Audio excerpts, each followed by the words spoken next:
Hi, everybody. Thanks for joining us today. My name is Jess. I'm Matt. How's it going? And we are both bird department zookeepers here at the Detroit Zoological Society. Today, we'd like to talk about World Migratory Bird Day. And in celebration, we'd like to share a couple migrants that frequent the zoo and give you a couple resources that help give a bigger picture about migration and what really goes on.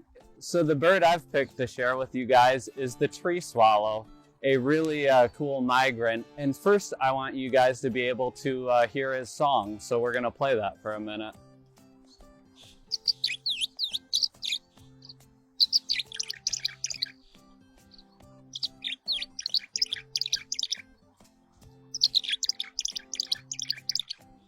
So as you can hear that, it's quite a pretty melody, and a lot of times you might hear it overhead or often around small ponds or fields by ponds. So first of all, the tree swallow is a pretty cool smaller bird. They usually weigh only about 20 grams, might be about a 6-inch bird. And they're really well identified because they have a very plain, just white front, side, and breast. But then their back and head are a gorgeous iridescent blue. It's a really deep, rich coloration, which you'll see this time of year. They have their nice breeding plumage in, so they look really good right now. And if you see one that might be a little bit grayer or faded, that can oftentimes be the female.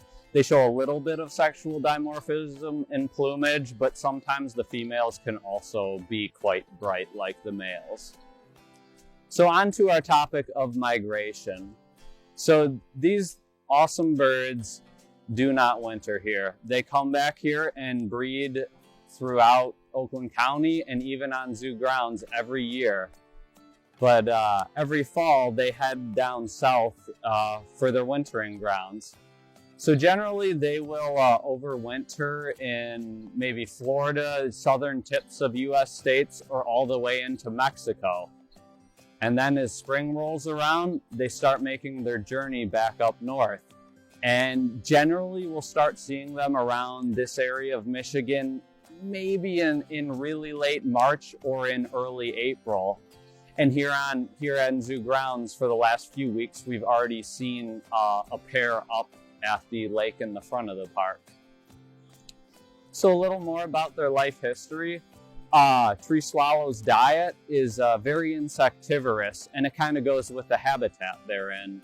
They generally live around small ponds, little lakes, and they will often breed in, as their name says, trees. They'll look for different cavities, maybe small tree cavities, where they will put in a small line nest.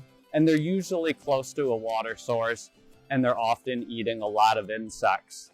They will occasionally eat berries or a little bit of plant-like material, and that can definitely help because they migrate back early, and if insects aren't flying, they can survive on some of that, those berries or plant material. So lastly, we'll talk about their breeding. So generally, they will lay a clutch of somewhere around 4 to 6, maybe even up to 7 eggs.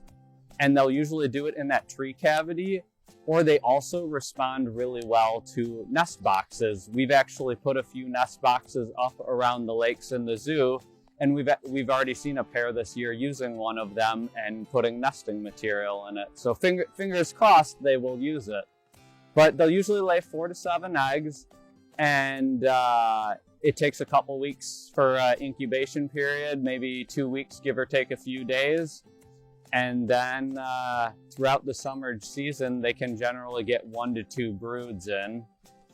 And after that wonderful long summer, they will head back on fall migration and slowly make their way back down to Florida or even into parts of Mexico. So another really awesome migrant that we get here at the Detroit Zoo is the Baltimore Oriole. Let's check out the call of the Baltimore Oriole.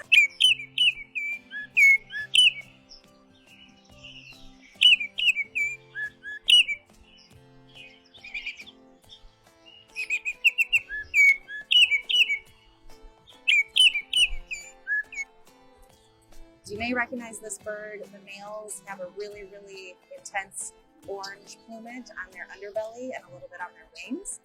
They have a very bold black coloration on their head and down into their backs. The females are a little bit different from the males. There is some sexual dimorphism in the species. The females are a little bit more of a golden yellow color, and they have kind of gray on their head and wings. Both males and females do have really nice, bold, white stripe patterns on their wings, so that's how you can tell the two apart. Baltimore Orioles are medium to long-distance migrants, so they will overwinter in Florida, down all the way into Cuba and a lot of Central America. They will then make the trip back north for breeding, and they do this throughout the spring, April into May, and their breeding grounds will cover the Midwest, a lot of northeastern United States, and even up into Canada as well. Orioles eat insects, and they also are a huge fan of ripe fruit, so a lot of people will put out orange slicers at feeders to attract them in. Those are huge hits. They also are a fan of nectar and other berries, as long as they are ripe. That really attracts these guys in. They prefer woodland habitats, so there are a couple areas on grounds here at the zoo that they really seem to like. There's a tree specifically in the wolverine habitat where a pair has been seen nesting before. And what's really cool about these birds in this species is that they are weavers. So they'll actually use plant products from their surrounding space, and they'll weave a nest, kind of like crocheting with their beaks, and that allows them to lay a clutch safely, and that clutch will usually consist of 3 to 7 eggs. And they'll incubate for a couple weeks, and then chicks will hatch out. They'll go through the brooding process, and once breeding is coming to an end, they'll start making their trek back down south for the winter.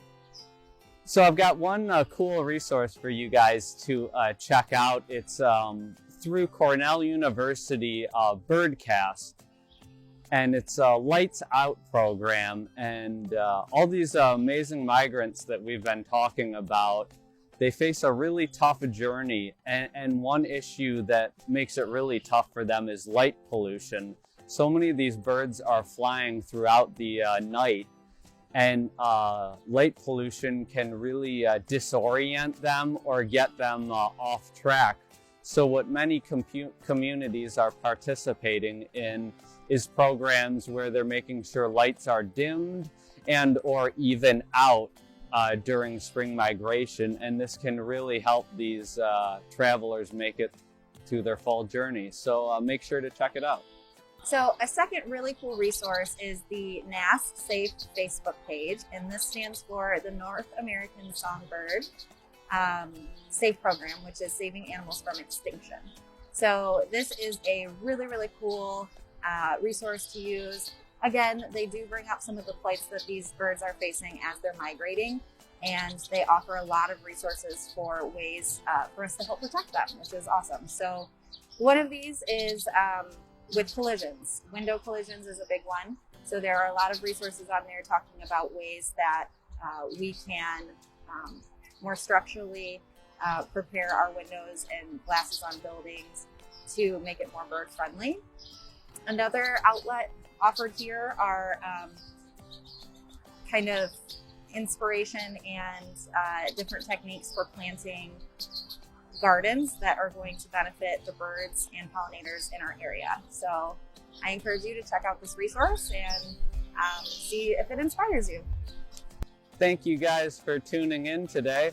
It's been a pleasure. We hope you enjoyed it, and make sure to learn some more and get out there in the field and see some of these amazing migrants. We hope to see you at the zoo soon.